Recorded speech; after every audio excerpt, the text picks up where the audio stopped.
Ayun, Happy New Year! Back to Aral na naman tayo. Welcome back to our Psych 101 series. Roll the intro. Ngayon, let's talk about the experimental method. So ano nga ba yung experimental method? Experiment. Hindi na kita papaikot-ikutin. Experimental method is the preferred method kung ang pinag-aaralan ay cause and effect.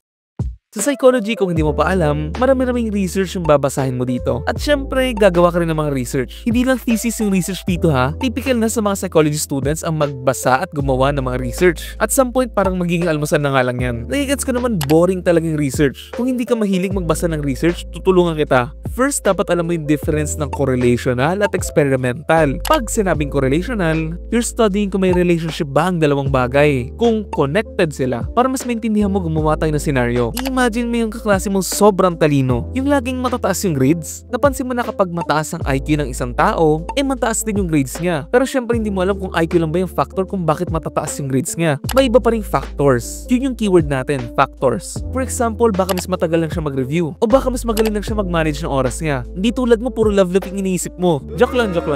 Pag sinabi namang experimental, pinag-aaralan mo ang cause and effect. Paano natin gagawin yun? Siyempre by doing an experiment. For example, hatiin mo yung class mo sa dalawang grupo. Si group A, pag-aralin mo ng mas matagal. Si group B naman, pag-aralin mo ng mas maikling oras. After that, i-compare mo. I-compare mo yung grades ng dalawang grupo. Sino mas mataas sa kanilang dalawa. Dito, you're trying to show kung yung oras ba ng pag-aaral ay may direct effect sa performance ng isang estudyante. Okay na, gets? Refresher lang. Marami pa rin kasing tao yung nalilito dito. Ako na yung living proof. Minsan nalilito pa rin ako sa difference ng dependent variable at independent variable. Pag-usapan natin yan. Sa research kasi sila yung two main types of variable. Pag sinabing independent variable, siya yung cause. Sa Tagalog, sanhi. Ito yung bagay na binabago or kinokontrol sa experiment para makita yung effects. Kapag sinabi namang dependent variable, siya yung effect. Yung bunga, ito yung bagay na tinitingnan or ini-evaluate dahil sa pagbabago ng independent variable. In short, independent variable, siya yung cause. Dependent variable, siya yung effect. Ganun lang yun. Pag magbabasa ka kasi ng research title, malalaman mo na usually kung ano yung independent variable tsaka dependent variable. Try natin. Gawin nating example itong study na to. A study on the relationship between exercise frequency and stress levels. Sige nga, try mo muna. Pause mo muna itong video.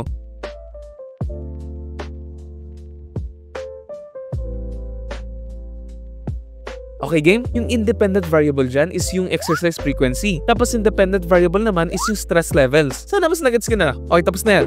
Ngayon, pag-aralan naman natin yung control groups. Sa isang experiment, yung experimental group at saka yung control group ay nakakatulong sa mga researchers. Paano? To compare. To compare kung paano nakaka-apekto yung treatment sa behavior ng isang tao. Pag sinabing experimental group, sila yung nakaka-receive ng treatment or manipulation na tinetest. Pag sinabi namang control groups, sila yung hindi nakaka-receive ng treatment. Kumbaga sila yung normal group, walang pagbabago, walang intervention. They're just there for comparison. Para makita kung ano yung difference na may treatment tsaka wala. Gumawa ulit tayo ng scenario. For example, gusto natin i-measure yung effect ng new study technique sa performance ng mga estudyante. Si experimental group, sila yung gagamit ng new study technique. Yung control group naman, yung normal group, sila yung gagamit ng traditional study method. Yung normal lang na pag-aaral, halimbawa yung pagre-review gamit yung notes. Ngayon na alam na natin yung experimental and control groups, importante na ma-make sure natin na yung experiment ay fair at walang bias. Dito na papasok yung blind studies. Pag sinabi pong blind study, it means na hindi alam ng participant kung sila yung nakareceive ng treatment or placebo lang. Pag sinabing placebo, walang active effect yon.